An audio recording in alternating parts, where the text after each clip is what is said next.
So we're going to come around here and open this up and show you the fire. She's burning. Now this one has a bigger fan, higher velocity, more heat coming up the stack. It has this heat exchanger that it will quickly open this. Heat exchanger that is a multi-pass heat exchanger. It's got the heat comes from the back all the way to the front. Ooh, that's hot.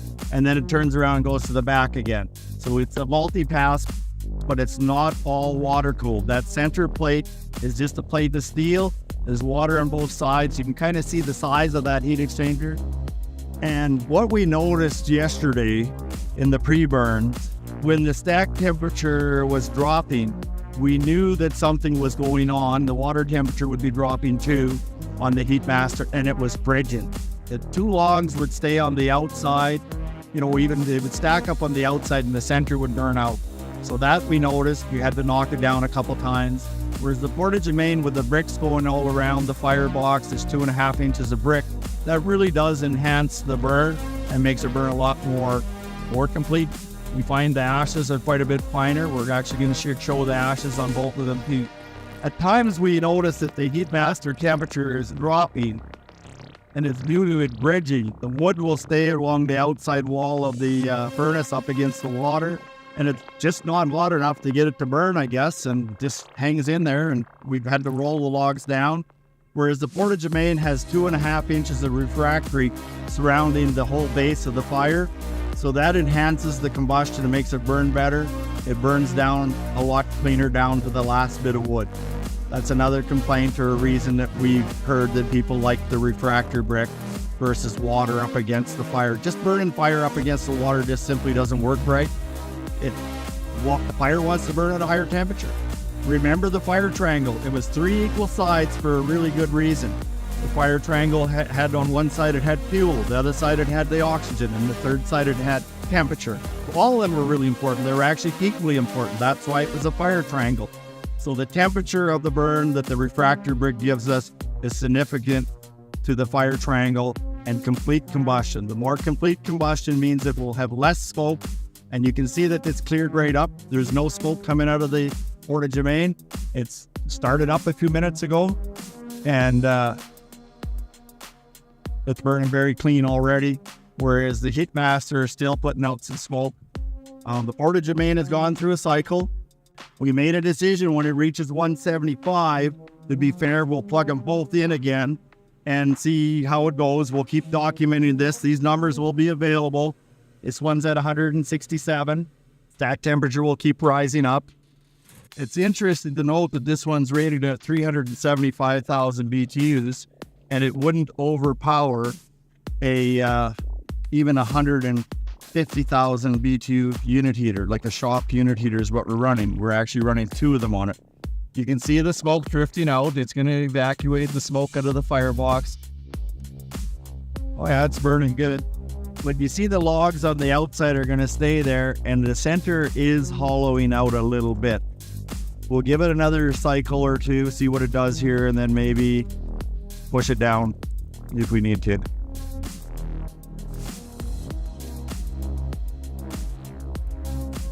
So there's our wood in the firebox. You can see there's no bridging happening.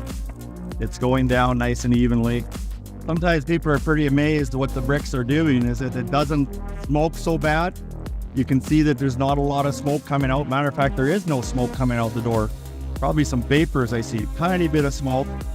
Before we put the refractor brick in that stove, if you were to open that door, there'd be a lot of smoke coming. So the refractor brick is making it burn hotter, cleaner, and drier. So we want to talk about the front here. That's hot. You can't hold your hand on it. And so any heat that's lost around your door jams here, that's directly to the boiler. Now they've narrowed it down and brought the insulation right out as much as they could, but there is heat loss, here and around your heat exchange here too. They have a insulated door, but there's still going to be heat loss, and then the wind comes along and blows it away. It blows the heat away. The Portage main, again, is insulated out here. It's hot from the sun. So the insulated door here, it's also insulated, but we also bought our insulation all the way around here, all the way out to the door jamb. So storm door, no storm door. People know about how effective a storm door is on their home. But what's concerning me is the Heatmaster is not gaining temperature too well. It's got a 567 degree stack temperature, but its problem is it's bridging, and that's why it's not gaining. It's 172 degrees, right? Yeah. So it hasn't cycled in the last, it's been on 40 minutes, about 45 minutes, and it has not cycled. Whereas the Portage main has cycled 2 times. So it's been given lower temperature water to the radiators, to the heat emitters, to the hanging unit heaters, we should call them. And so we're going to see, I want to show the bridging, what's been going on in here. So let's have a look in the firebox. And you can look down underneath, you can see how it's burned out in the bottom. And you'll see them logs will fall down. And then we expect the stack temperature to rise. So quickly knock it off.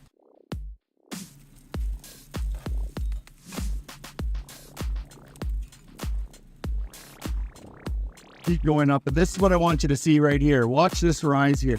It's just flying up. So 584, it was at whatever earlier, and it's just climbing. But now she's putting out. She's really smoking because it was knocked down.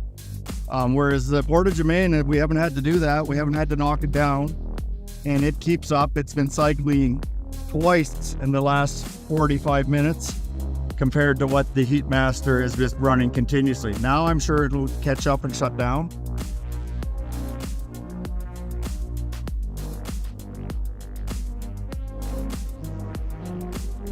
Okay, we want to talk about the knockdown that we just did and why we had to do that. Normally, the guy puts wood in maybe after supper, let's say 6 o'clock or 7 o'clock. He fills his boiler up for the night.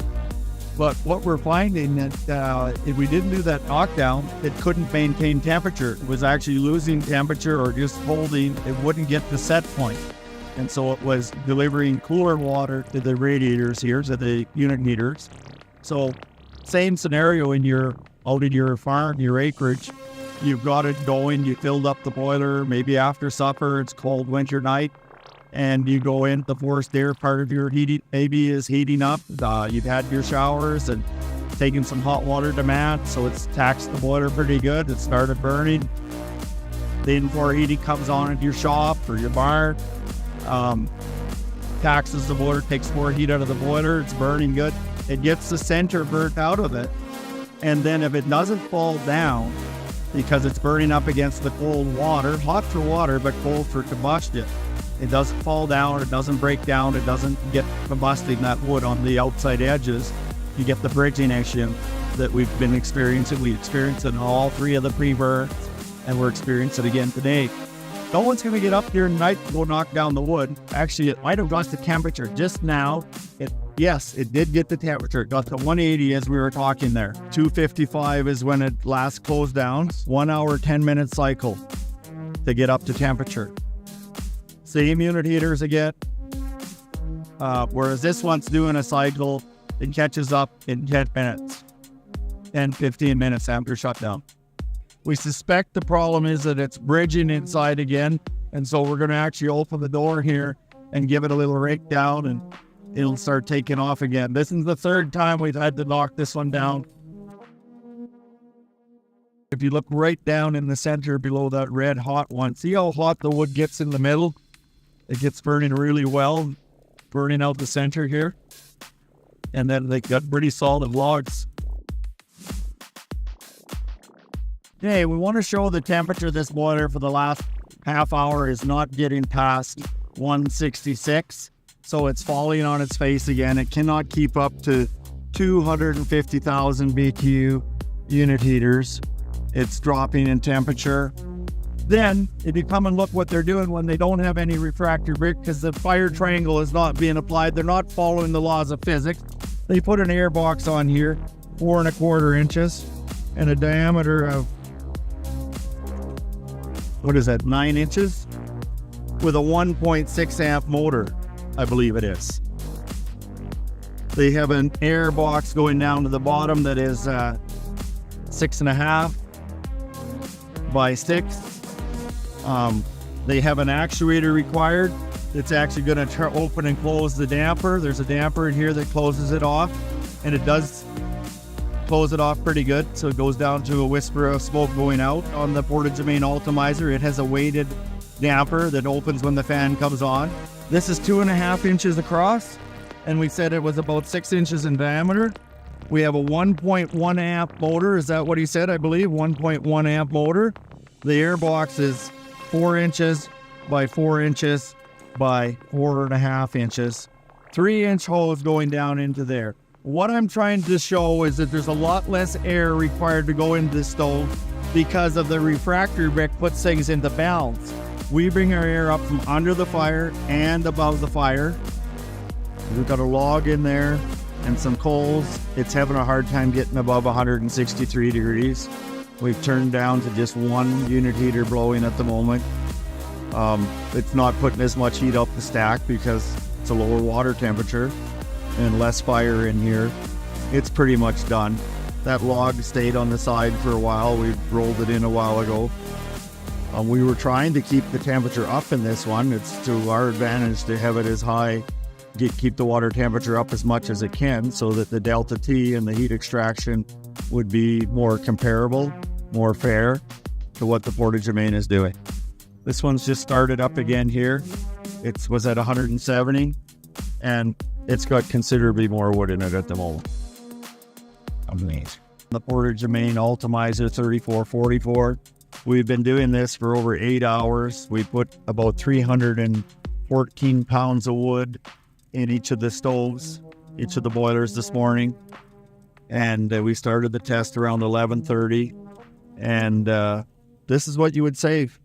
It's probably at least 25% savings over what the other boiler that we burnt today. The Heatmaster, and the fact that a lot of times, unless we knocked it down, it was bridging and it wasn't putting out as much heat. The delta T would have been lesser, whereas this one was getting up to temperature pretty consistently within, a given time. It would be up to temperature and then shut down, and then get up to temperature and shut down. The time is 9:43 p.m. Heatmaster is at 163 degrees Fahrenheit, and the stack temperature is at 377 degrees Fahrenheit. The Portage is at 172 degree water temperature, and the stack temperature is 183. What we've learned in this here side-by-side comparison is that the Heatmaster would bridge repeatedly, and that was a hindrance for it keeping up temperature. It had a lot longer cycle times, whereas the Portage was cycling on and off almost every 15 minutes or less. It wasn't bridging. We never had to knock down the wood. I don't feel that anybody's going to want to go out and knock down the wood during the nighttime. The Portage did not bridge. It didn't bridge because of the refractory brick and the air above the fire and the air coming from underneath. Whereas the Heatmaster just brings the air from underneath, and it burns out a tunnel underneath the right above the grates where the air is coming up through the grates. Burns out a tunnel. The logs on the cold outer wall don't fall down, and they create a bridge which makes the water temperature drop down, and pretty soon that fire pretty much goes out. It won't provide the heat that's needed or required for your heat load.